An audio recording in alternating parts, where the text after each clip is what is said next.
Hi mga kasimple, welcome to my channel. For today's vlog, ito po, magluluto tayo ng postre.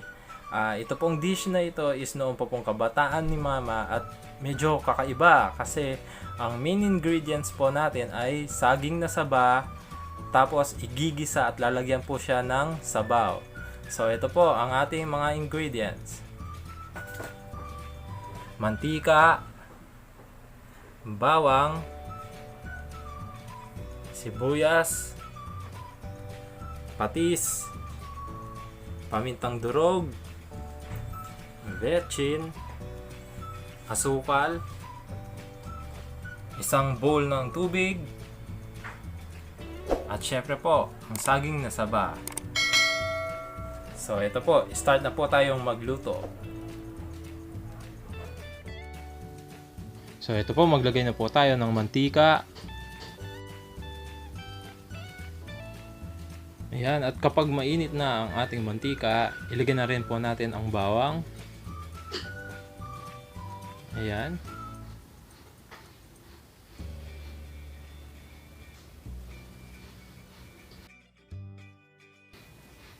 Haluin lang ng sandali, at kapag golden brown na po ang ating bawang, ilagay na rin po natin ang sibuyas.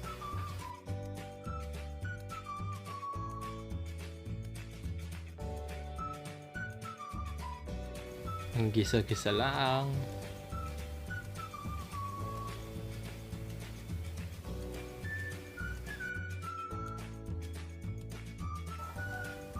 At maglalagay na rin po tayo ng patis. Kaunti po muna. Ayan. Haluin lang. At maglagay na rin po tayo ng tubig. Ayan. Isang bowl po ng tubig. Ayan.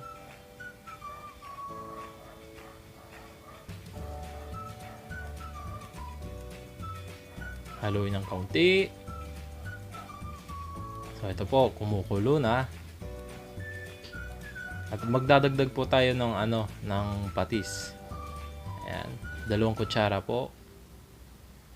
Tansyahan lang po sa paglalagay ng pampalasa. Ayan, at ilagay na rin po natin ang ating saging na saba. Yung gagamitin po nating saging is yung pong hindi pa hinog. Ayan. Press down. At maglagay na rin po tayo ng pamintang durog. At takpan. Ayan, i-check po natin ang ating niluluto. Bango na. At malapit na po itong maluto. So, haluin lang ng bahagya o dahan-dahan.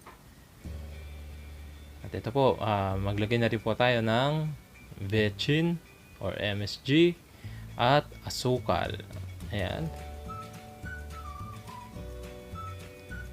So mga kasimple, simpleng lang po ito, dish. Ayan. Nung kabataan po ni mama, niluluto po nila ito.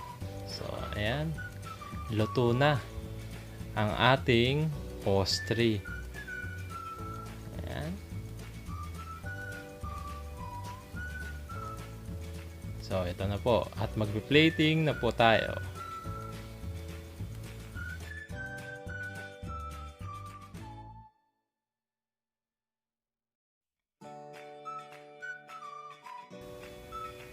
So, ito na po ang ating finished product. Ayan. Postre recipe. Ayan. Simpleng dish lang po ito. So, ito po. Sana po magustuhan ninyo. Please like, share, at comment. Ayan. Subscribe na rin po kayo. Ayan. Maraming salamat po sa panonood. God bless.